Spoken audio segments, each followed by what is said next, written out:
Morning everyone. आज हम BSc second year botany का जो पेपर नंबर 2 है ना, बॉटनी सेकेंड पेपर जो है हमारा, जिसका नाम है anatomy of angiosperms, economic botany and ethnobotany, इसके बारे में डिस्कस करने वाले हैं। इसकी पहली यूनिट के बारे में डिस्कस करने वाले हैं, जिसका कुछ बेसिक चीज़ें हम ऑलरेडी डिस्कस कर चुके हैं। तो ऑलरेडी इन द सेंस कि हम रूट सिस्टम और शूट सिस्टम के बारे में पढ़ चुके हैं। आज का जो हमारा एजेंडा रहेगा वो रहेगा general introduction of plant anatomy, पादप शारीरिकी या पादप शारीर की सामान्य परिचय, है ना। पादप शारीरिकी क्या होती है, उसका जो बेसिक इंट्रोडक्शन है, मतलब अब हमारी जो फर्स्ट यूनिट है वो स्टार्ट हो चुकी है, जिसका सबसे पहला टॉपिक ही हमारा क्या था, प्लांट एनाटॉमी का इंट्रोडक्शन। ठीक है, अब इसके अंदर हम आज क्या सब पॉइंट्स डिस्कस करने वाले हैं। सबसे पहले तो हम बेसिक चीज़ें डिस्कस करेंगे एनाटॉमी के बारे में, फिर हम टिश्यूज़ के बारे में डिस्कस करेंगे कि उत्तक क्या होते हैं, है ना, कितने टाइप के। नेक्स्ट हम देखेंगे क्लासिफिकेशन ऑफ टिश्यूज़, टिश्यूज़ जो होते हैं, उत्तक जो होते हैं वो कितने प्रकार के होते हैं। तो ये सब चीज़ें हम डिस्कस करने वाले हैं। तो हम स्टार्ट करते हैं। सबसे पहले हम कुछ बेसिक चीज़ें समझ लेते हैं, उसके बाद में हम पीपीटी पर आएंगे। तो पहले हम आज का टॉपिक लिख लें। हम कौन सी यूनिट पढ़ रहे हैं? हम यूनिट पढ़ रहे हैं फर्स्ट। कौन सी यूनिट है? First unit. ठीक है, हमारा जो पेपर है, सेकंड पेपर जो है एनाटॉमी ऑफ एंजियोस्पर्म, इसके अलावा इकोनॉमिक बॉटनी और इथनोबॉटनी वाला जो पेपर है, उसकी यूनिट फर्स्ट का सबसे पहला टॉपिक जो है हमारा वो क्या है? प्लांट एनाटॉमी इंट्रोडक्शन, है ना। पादप शारीरिकी का परिचय, है ना, पादप शारीरिकी का परिचय।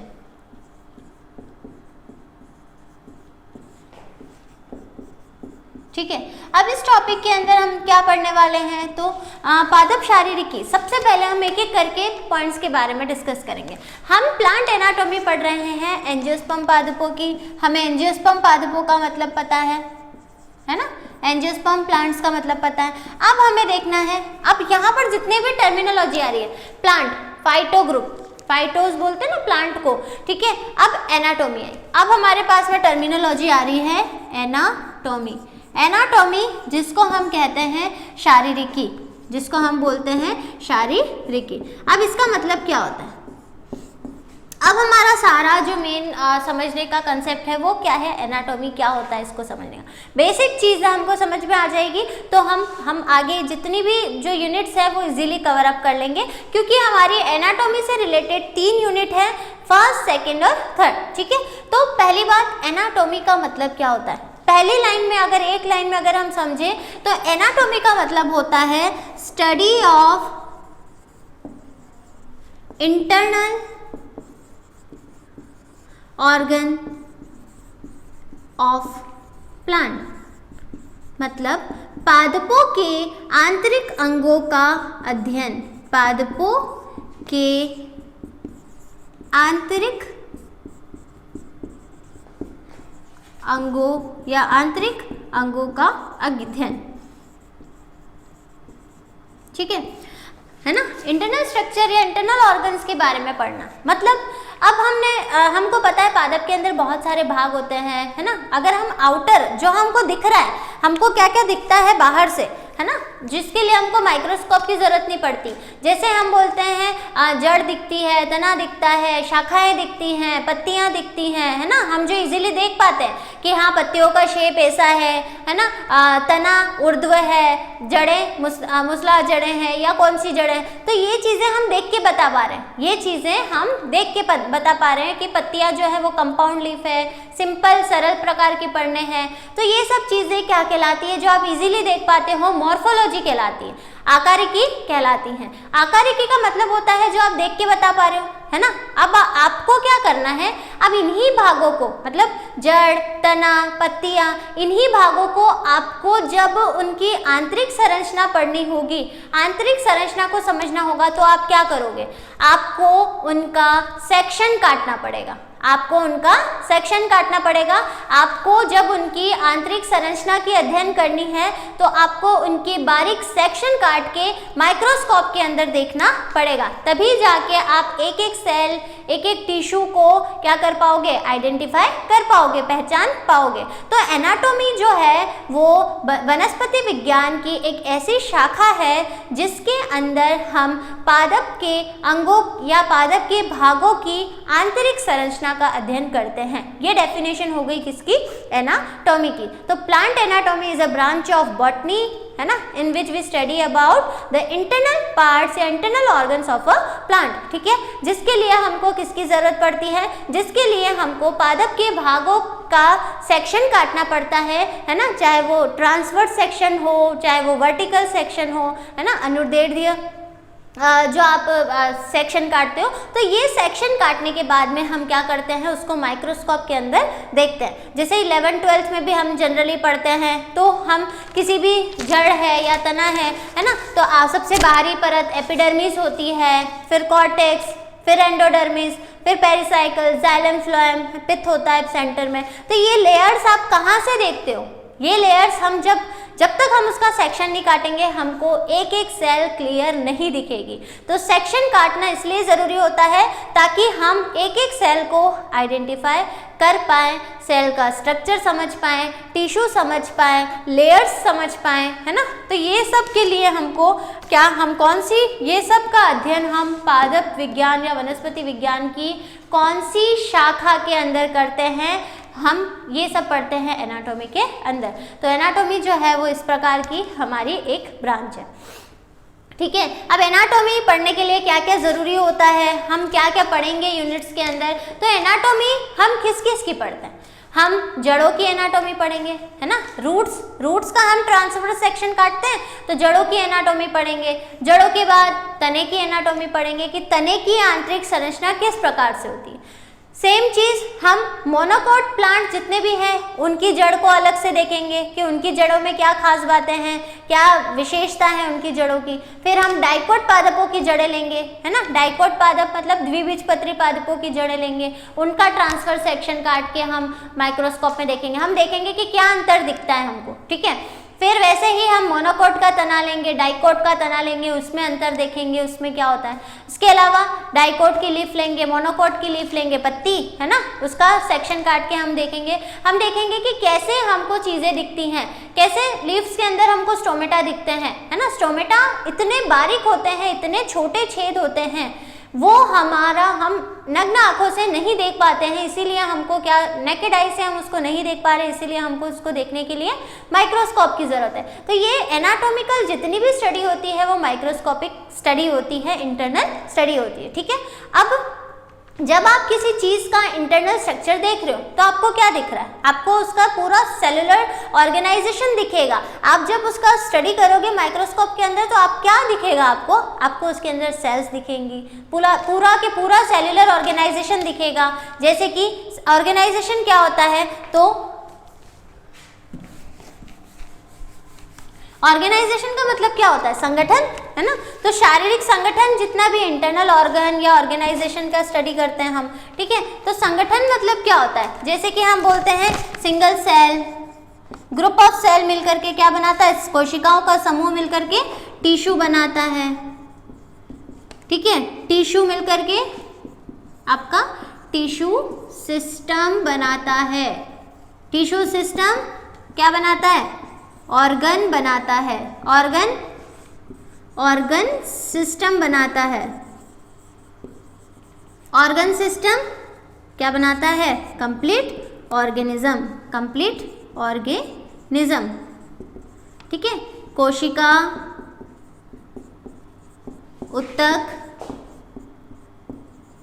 उत्तक तंत्र, ठीक है। ऑर्गन, अंग तंत्र, और आपका क्या हो गया, कंप्लीट ऑर्गेनिजम्स, है ना, पूरा के पूरा जीव बोल सकते हैं हम इसको, है ना। इस प्रकार से ये कहलाता है संगठन, है ना, कि किससे मिलकर के बना होता है। तो ये कहलाता है हमारा संगठन या ऑर्गेनाइजेशन। ये क्या कहलाता है, सेलुलर ऑर्गेनाइजेशन या संगठन, ठीक है, सेलुलर ऑर्गेनाइजेशन।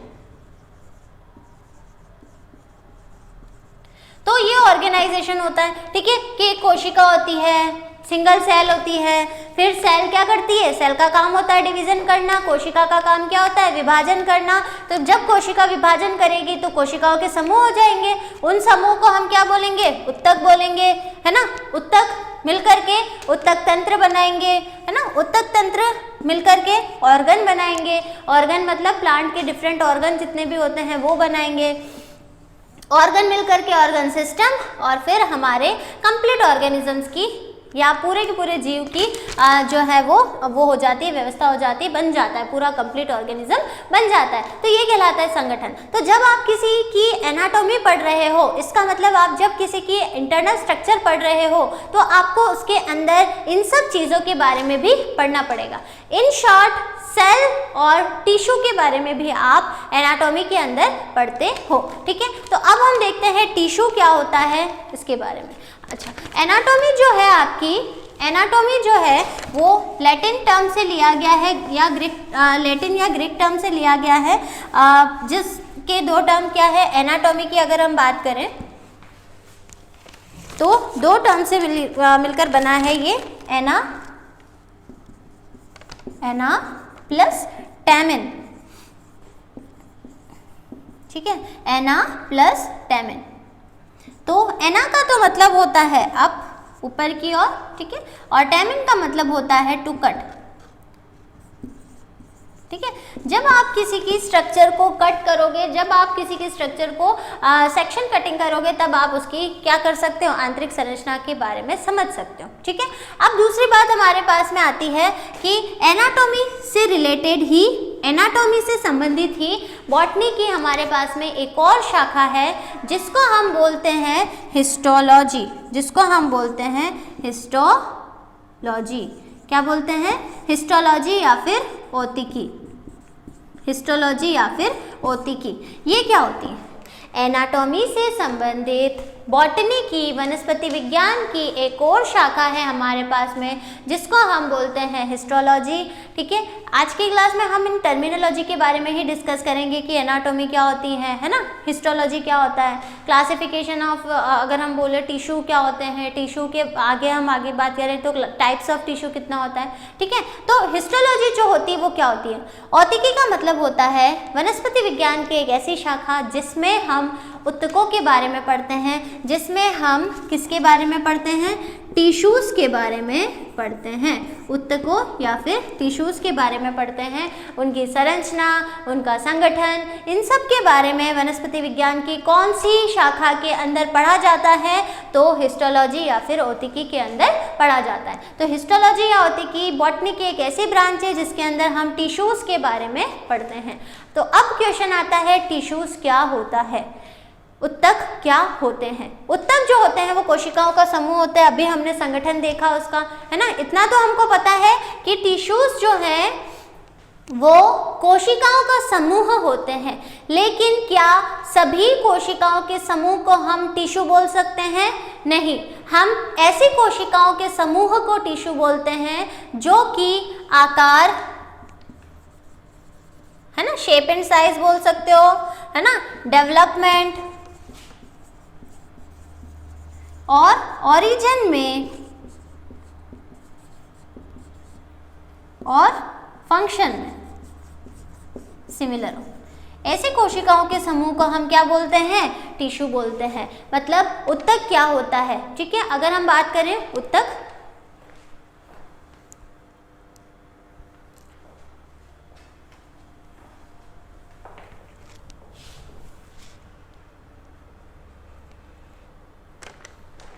तो अगर हम बात करें उत्तक क्या होता है, टिश्यू क्या होता है, तो टिश्यू जो है वो ऐसी कोशिकाओं का समूह होता है जो आकार, आकृति, परिवर्धन के या ओरिजिन में या फंक्शन के बेसिस पर समान होती हैं। ऐसी कोशिकाओं का समूह जो आकार, आकृति, परिवर्धन और कार्यों में समान हो, ऐसी कोशिकाओं के समूह को हम क्या बोलते हैं, उत्तक कहते हैं। अब हम जनरल बातें देखते हैं कुछ।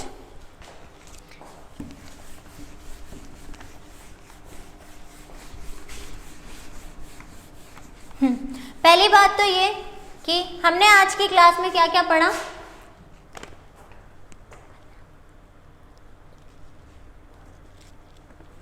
हमने आज की क्लास में क्या क्या पढ़ा? सबसे पहले हमने देखा एनाटॉमी क्या होती है। सबसे पहले हमने क्या देखा? एनाटॉमी क्या होती है, ठीक है। शारीरिकी क्या होती है, इसके बारे में डिस्कस किया। फिर हमने डिस्कस किया हिस्टोलॉजी क्या होती है। फिर हमने डिस्कस किया टिश्यू क्या होते हैं, ठीक है। एनाटॉमी में हमने क्या डिस्कस किया कि वनस्पति विज्ञान की एक ऐसी शाखा है जिसके अंदर हम पादपों की आंतरिक संरचना, पादप अंगों की आंतरिक संरचना और उनके संगठन के बारे में पढ़ते हैं। अब एनाटॉमी से रिलेटेड, एनाटॉमी से संबंधित बॉटनी की एक ऐसी ब्रांच है जिसके अंदर हम ऊतकों के बारे में पढ़ते हैं, जिसके अंदर हम टिश्यूज के बारे में पढ़ते हैं, जिसको हम क्या बोलते हैं? हिस्टोलॉजी या फिर औतिकी, ठीक है। थर्ड हमारे पास में आता है टिश्यू। टिश्यू हमने बोला कि टिश्यू जो होते हैं वो ऐसी कोशिकाओं का समूह होते हैं जो शेप, साइज, फंक्शन, ओरिजिन और डेवलपमेंट में क्या हो? समान हो। ऐसी कोशिकाओं के समूह को हम क्या बोलते हैं? टिश्यू कहते हैं। ओरिजिन मतलब उत्पत्ति, फंक्शन मतलब कार्य, है ना, साइज और शेप मतलब आकार और आकृति, है ना, और डेवलपमेंट का मतलब होता है परिवर्धन, परिवर्धन की अवस्थाओं के आधार पर। तो ऐसी कोशिकाओं के समूह को हम क्या बोलते हैं? टिश्यू कहते हैं। अच्छा, टिश्यू टर्म जो है उसको देने वाले साइंटिस्ट जो है वो है नेमेहियाई ग्रू, है ना। नेमेहियाई ग्रू ने सबसे पहले टिश्यू टर्म जो है वो दिया था, ठीक है। नेमेहियाई ग्रू ने सबसे पहले आपका टिश्यू टर्म जो है वो दिया था, ठीक है।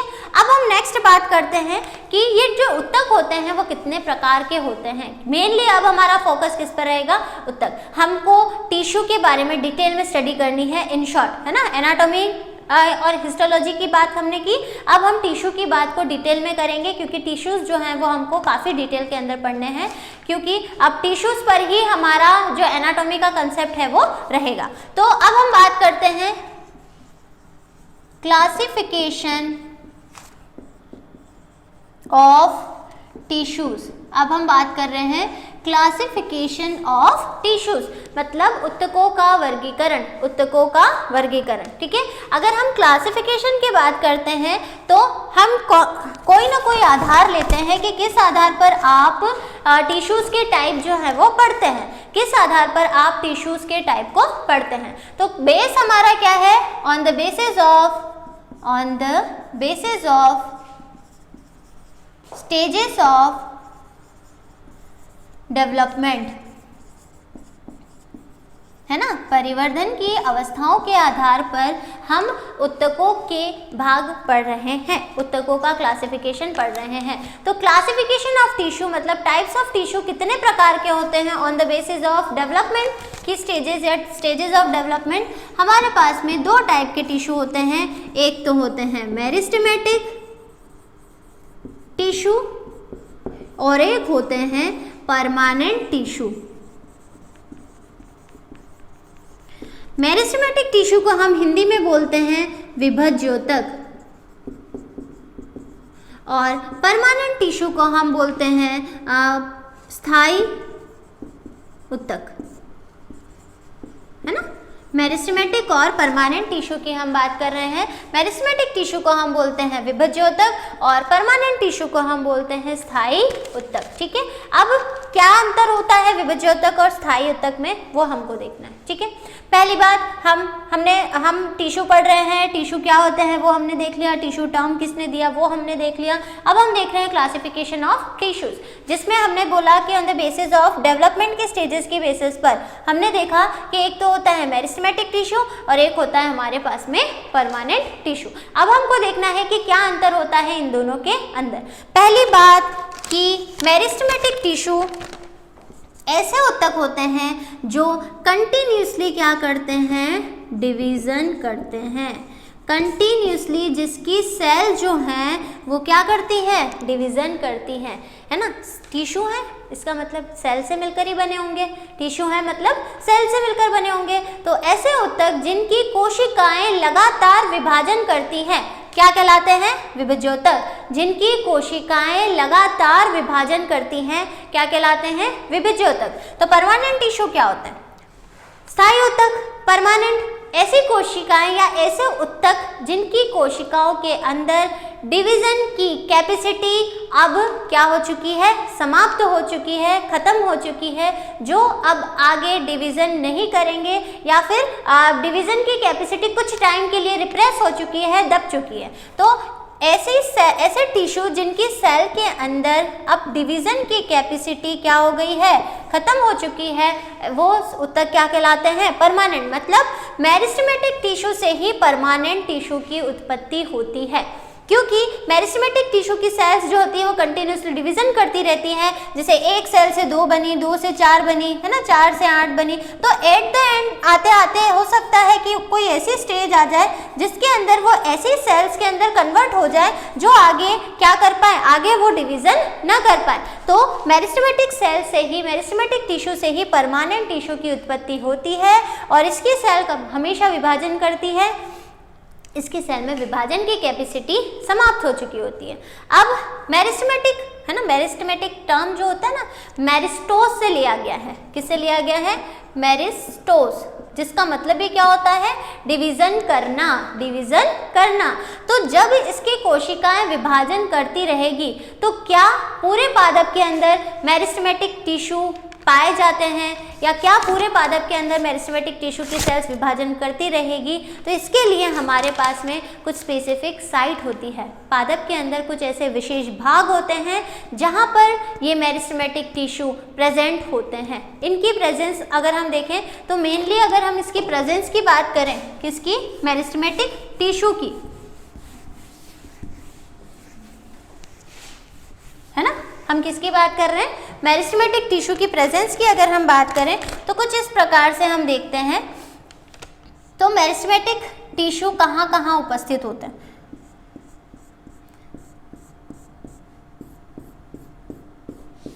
तो on the basis of presence, है ना, इनकी प्रेजेंस के बेसिस पर मेरिस्टेमेटिक टिश्यू 3 टाइप के होते हैं। एक तो होता है जो सबसे टॉप पर होता है, जिसको हम बोलते हैं एपिकल मेरिस्टेम, जिसको हम बोलते हैं एपिकल मेरिस्टेम। क्या बोलते हैं हम इसको? Apical meristem. ठीक है। एपिकल मेरिस्टेम का मतलब होता है जो सबसे टॉप पर प्रेजेंट हो, जो सबसे ऊपर प्रेजेंट हो। अब ये कहाँ पर उपस्थित होता है? ये जड़ और तने में, है ना। अगर जड़ की टॉप है तो उसको हम बोलेंगे रूट एपिकल मेरिस्टेम।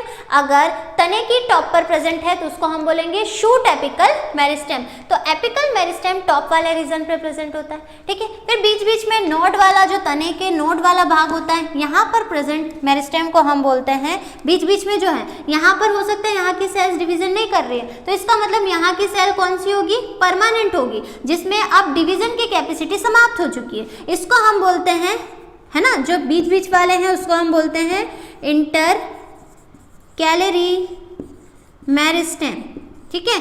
और ये साइड वाले भाग में जो प्रेजेंट है, जो इनकी चौड़ाई में वृद्धि करते हैं, है ना। जब भी सेल डिवीजन करेगी तो या तो लंबाई में वृद्धि होगी या फिर चौड़ाई में वृद्धि होगी पादप के भागों में, है ना। तो टॉप पर जो प्रेजेंट है या बीच बीच में जो प्रेजेंट है वो तो उसकी लंबाई को बढ़ाने का काम करेंगे, और पार्श्वीय भागों में जो प्रेजेंट है वो क्या करेंगे? इसकी चौड़ाई को बढ़ाने का काम करेंगे, तने की या रूट की। तो इनको हम बोलते हैं लेटरल मेरिस्टेम। इसके बारे में भी हम आगे डिटेल में देखने वाले हैं, है ना। तो उपस्थिति के आधार पर मेरिस्टेम जो होते हैं पादप में, उपस्थिति के आधार पर मेरिस्टेमेटिक टिश्यू 3 प्रकार के होते हैं: apical meristem, intercalary meristem, lateral meristem. Apical meristem top पर प्रेजेंट होता है, इंटरकैलरी मेरिस्टेम ऐसे बीच बीच में नोड, तने का जो नोड वाला हिस्सा होगा वहाँ उपस्थित होंगे, तो वहाँ की सेल डिवीजन करेगी। फिर हो सकता है कुछ ऐसा रीजन है वहाँ पर की सेल परमानेंट होगी जो डिवीजन नहीं कर पाएगी, है ना। तो ये बीच बीच में, और ये जो साइड वाले हैं लेटरल, जो पादप के तने की या उसकी चौड़ाई बढ़ाने का काम करेंगे, इसको हम बोलते हैं लेटरल मेरिस्टेम, ठीक है। तो ये बात हो गई जनरल, है ना। मेरिस्टेम को हम बहुत सारे बेसिस के आधार पर, मेरिस्टेमेटिक टिश्यू काफ़ी लेंथी होता है, इसको हम बहुत सारे आधार पर वर्गीकृत कर सकते हैं। चाहे वो हम बात करें इसके फंक्शंस के आधार पर, है ना। चाहे हम बात करें इसके फंक्शंस के आधार पर हम इसको क्लासिफाई कर सकते हैं, मतलब कार्यों के आधार पर, या फिर हम इसको किस बेसिस पर कर सकते हैं, डेवलपमेंट के बेसिस पर कर सकते हैं, डिवीजन के बेसिस पर कर सकते हैं, ठीक है, और on the basis of position, development के बेसिस पर, है ना। तो बहुत सारे बेसिस हैं, हम एक एक के बारे में डिटेल में पढ़ेंगे अपनी नेक्स्ट क्लासेस के अंदर। तो हम मेरिस्टेमेटिक टिश्यू होते क्या है वो समझ गए, ऐसी कोशिकाओं, ऐसी उत्तक जिनकी कोशिकाएं हमेशा विभाजन करती रहती हैं, है ना। तो हम बात करते हैं कि हम इसकी क्लासिफिकेशन की बात करें तो मेरिस्टेमेटिक टिश्यू को हम उनके कार्यों के आधार पर अलग तरीके से वर्गीकृत करते हैं, डेवलपमेंट या परिवर्धन की अवस्थाओं के आधार पर अलग तरीके से करते हैं, डिवीजन के आधार पर करते हैं, पोजीशन के आधार पर 3 टाइप के होते हैं, ये हम देख चुके हैं। एक तो होता है एपिकल, एक होता है इंटरकैलरी और एक होता है लेटरल, है ना। सबसे पहले को बोलते हैं शीर्षस्थ विभज्योतक, इसको बोलते हैं अंतरकैलरी, ठीक है, और तीसरा होता है पार्श्व विभज्योतक, ठीक है।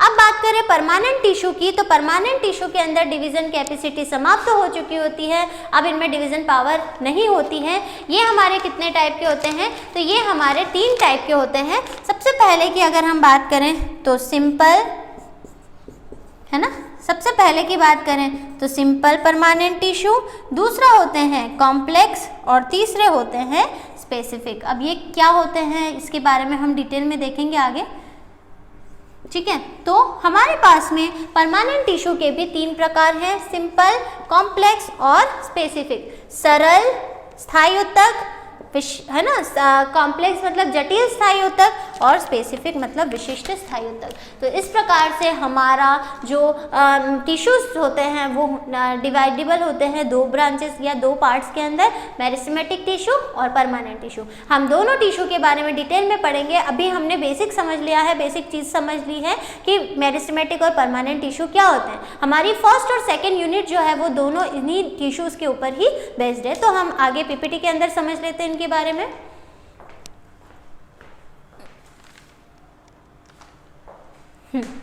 तो आप यहाँ पर देख सकते हैं पादप शरीर या प्लांट एनाटोमी जो है वो ग्रीक भाषा के शब्द 2 शब्दों से मिलकर बना हुआ है, एना प्लस टेमिन। एना का मतलब होता है अप और टेमिन का मतलब होता है टू कट, ठीक है। तो ये 2 टर्म हो गए। पादप शरीर वनस्पति विज्ञान की वह शाखा है जिसके अंतर्गत पादप अंगों की आंतरिक संरचना और संगठन का अध्ययन किया जाता है। इस शाखा को पादप शरीर की इंटरनल मॉर्फोलॉजी भी कहते हैं। इसको हम इंटरनल मॉर्फोलॉजी भी कह सकते हैं क्योंकि इसमें पादप की आंतरिक संरचनाओं का अध्ययन किया जाता है ना, इंटरनल स्ट्रक्चर का अध्ययन किया जाता है। तो अब हम सब देखेंगे कि रूट कैसी होती है, रूट का जब आप सेक्शन काटते हो तो अंदर इंटरनल स्ट्रक्चर में हमको क्या क्या दिखेगा, है ना। पादप शरीर से ही संबंधित वनस्पति विज्ञान की एक और शाखा है जिसके अंतर्गत पादपों के अंगों में पाए जाने वाले विभिन्न उत्तकों का अध्ययन किया जाता है। तो ऐसी शाखा जिसके अंतर्गत पादपों के अंदर पाए जाने वाले विभिन्न प्रकार के उत्तकों का अध्ययन किया जाता है वह शाखा क्या कहलाती है, औतिकी या फिर उत्तक विज्ञान कहलाती है, ठीक है। एना अप और टेमिन का मतलब होता है टू कट। अब हम बात करते हैं टिश्यू। टिश्यू क्या होते हैं, उत्तक क्या होते हैं, ठीक है। तो टिश्यू जो है वो कोशिकाओं का ऐसा समूह होता है जिसकी सभी कोशिकाएं आकार, आकृति, कार्य तथा विशेष रूप से उत्पत्ति और परिवर्धन की दृष्टि से समान हो। मतलब हम किसी भी कोशिका के समूह को उत्तक नहीं कहते हैं, उसके लिए उत्तक होने के लिए एक कंडीशन होनी चाहिए। वो कंडीशन क्या है कि वो ऐसा समूह होना चाहिए, वो ऐसी सेल का ग्रुप होना चाहिए जिसकी आकार, आकृति, कार्य ये सब समान हो, ओरिजिन सिमिलर हो, परिवर्धन की दृष्टि से वो क्या हो, समान हो, है ना, उत्पत्ति समान, परिवर्धन समान, आकार समान, आकृति और कार्य भी समान। तो ऐसी कोशिकाओं के ग्रुप को हम उत्तक बोलते हैं। उत्तक जो होते हैं वो जटिल उत्तकों की कोशिकाएं उत्पत्ति में एक समान होती है, संरचनात्मक रूप से एक से अधिक प्रकार की हो सकती है, ये सभी मिलकर विशिष्ट कार्यों को करती हैं, ठीक है। अब क्लासिफिकेशन देखें, क्लासिफिकेशन की बात करें तो ऊतकों को उनके परिवर्धन की अवस्था के आधार पर दो प्रकारों में वर्गीकृत किया जा सकता है। किस बेसिस पर बात कर रहे हैं हम उनके परिवर्धन की अवस्थाओं के आधार पर बात कर रहे हैं। तो ऊतकों को उनकी परिवर्धन की अवस्थाओं के आधार पर हम कितने भागों में डिवाइड करते हैं, एक तो है विभज्योतक और एक है स्थायी ऊतक। अब हम बात करते हैं मेरिस्टेमेटिक टिश्यू की, विभज्योतक की, है ना। विभज्योतक सबसे पहला, है ना। सबसे पहले मेरिस्टोस जो है उस टर्म का मतलब क्या होता है, डिवाइडेड। मेरिस्टोस टर्म का मतलब क्या होता है, डिवाइडेड। पादप अक्ष, है ना। पादप अक्ष अगर हम बात करें तो प्लांट एक्सिस क्या होता है ना। मूल और स्तंभ को सम्मिलित रूप से पादप अक्ष कहा जाता है। मूल और स्तंभ, रूट और स्टेम को सम्मिलित रूप से क्या कहा जाता है, प्लांट एक्सिस कहा जाता है, ठीक है। तथा इनकी शाखाओं के शीर्षों पर स्थित अविभेदित तथा विभाजनक्षम, अब यहाँ पर हमारी इंपॉर्टेंट टर्मिनोलॉजी स्टार्ट होती है, वो क्या है, अविभेदित और विभाजनक्षम। अविभेदित और विभाजनक्षम कोशिकाओं के समूह को हम क्या बोलते हैं, हम बोलते हैं टिश्यू, हम बोलते हैं विभज्योतक, ठीक है। हम टिश्यू पढ़ रहे हैं, हम टिश्यू का क्लासिफिकेशन पढ़ रहे हैं। सबसे पहला टिश्यू है हमारे पास में विभज्योतक, जिसको हम मेरिस्टेमेटिक टिश्यू बोलते हैं, जो आपका कौन सी टर्म से मिलकर बना हुआ है, मेरिस्टोस से मिलकर बना हुआ है ना। पादप अक्ष क्या है ये, तो इसकी शाखाओं के शीर्षों, है ना, कि अविभेदित और विभाजनशील कोशिकाओं के समूह को हम क्या बोलते हैं, विभज्योतक कहते हैं। पादप में विभज्योतक की ऊतक युक्त क्षेत्रों को विभज्योतक, मेरिस्टेम या वृद्धि पॉइंट कहा जाता है। जहाँ पर ये विभज्योतक पाए जाते हैं उनको हम क्या बोलते हैं, मेरिस्टेम या फिर ग्रोइंग पॉइंट कहते हैं। अब यहाँ पर आप देख सकते हैं ये हमारा on the basis of meristematic tissue है, on the basis of presence या फिर पोजीशन। सबसे पहला एपिकल मेरिस्टेम, फिर है इंटरकैलरी मेरिस्टेम, फिर है lateral meristem. Apical meristem top पर प्रेजेंट होता है, इंटरकैलरी मेरिस्टेम बीच बीच में प्रेजेंट होता है। इसके बीच की कोशिकाएं हो सकता है परमानेंट है, मतलब जो ग्रीन है केवल वही कोशिकाएं विभाजन कर सकती हैं, केवल वही आपकी क्या है, वही आपकी मेरिस्टेमेटिक सेल्स हैं या मेरिस्टेमेटिक टिश्यू हैं। और ये लेटरल मेरिस्टेम जो पादप की मोटाई में क्या करता है, वृद्धि करता है। इसका मतलब मेरिस्टेमेटिक टिश्यू हर जगह उपस्थित नहीं होता है, कुछ विशेष क्षेत्र होते हैं जहाँ पर ये उपस्थित होता है। तो उस आधार पर हमने देखा मेरिस्टेमेटिक टिश्यू 3 जगह पर उपस्थित होता है, apical, intercalary and lateral meristem. ये एक और डायग्राम है हमारे पास में, उससे आप समझ सकते हैं। ये आपका हो गया एपिकल, देखो ये हमारे पास में लेटरल बर्ड्स, ठीक है। ये हमने बात करी सेकंड वाले की, ये एपिकल की बात हुई, ये हमारे इंटरकैलरी की बात हुई, है ना। रूट टिप पर भी प्रेजेंट होता है एपिकल। तो यहाँ पर आप देख सकते हैं सबसे पहले द एपिकल बर्ड, है ना, contains shoot apical meristem. Bird के अंदर क्या होगा, शूट एपिकल मेरिस्टेम होगा टॉप पर, ठीक है। उसका स्ट्रक्चर कुछ इस प्रकार से होता है, ठीक है। लेटरल बर्ड्स इस प्रकार से होती हैं। ये सेकंड इंटरमीडिएट हो गया, है ना, कॉर्क कैम्बियम, वेस्कुलर कैम्बियम हो गया। In woody plants the vascular cambium and cork cambium thicken and stem and root, ठीक है। लास्ट ये रूट टिप की बात करें तो ये रूट एपिकल मेरिस्टेम कहलाता है। रूट हेयर्स हो गए, रूट एपिकल मेरिस्टेम इस प्रकार से, है ना, ये रूट कैप हो गई, है ना। तो इस प्रकार से हमारे पास में मेरिस्टेमेटिक टिश्यू जो है वो उपस्थित होते हैं। थर्ड हम देखते हैं स्थायी ऊतक, परमानेंट टिश्यू। तो विभज्योतकीय ऊतकों में विभाजन तथा विभेदन के फलस्वरूप स्थायी ऊतकों का निर्माण होता है। पहली बात, परमानेंट टिश्यू का निर्माण मेरिस्टेमेटिक टिश्यू द्वारा होता है। मेरिस्टेमेटिक टिश्यू में इस प्रकार के विभेदन से ही आपके क्या बनते हैं, परमानेंट टिश्यू बनते हैं, ठीक है, विभाजन और विभेदन से। स्थायी ऊतक वे होते हैं जिनमें विभाजन की क्षमता स्थायी या फिर अस्थायी रूप से समाप्त हो चुकी होती है। या तो कंप्लीटली स्टॉप हो गई होगी या फिर आपकी अस्थायी रूप से बंद हो गई है, अस्थायी रूप से कुछ टाइम के लिए आपकी स्टॉप हो चुकी है विभाजन की कैपेसिटी, डिवीजन की कैपेसिटी, और हो सकता है बाद में वो वापस से आ जाए। तो स्थायी ऊतक वे होते हैं जिनमें विभाजन की क्षमता स्थायी और अस्थायी रूप से समाप्त हो जाती है और जो विभेदन के फलस्वरूप निश्चित आकार व आकृति के होकर विशिष्ट कार्य को करते हैं। ठीक है, इनके भी स्पेसिफिक फंक्शन होते हैं।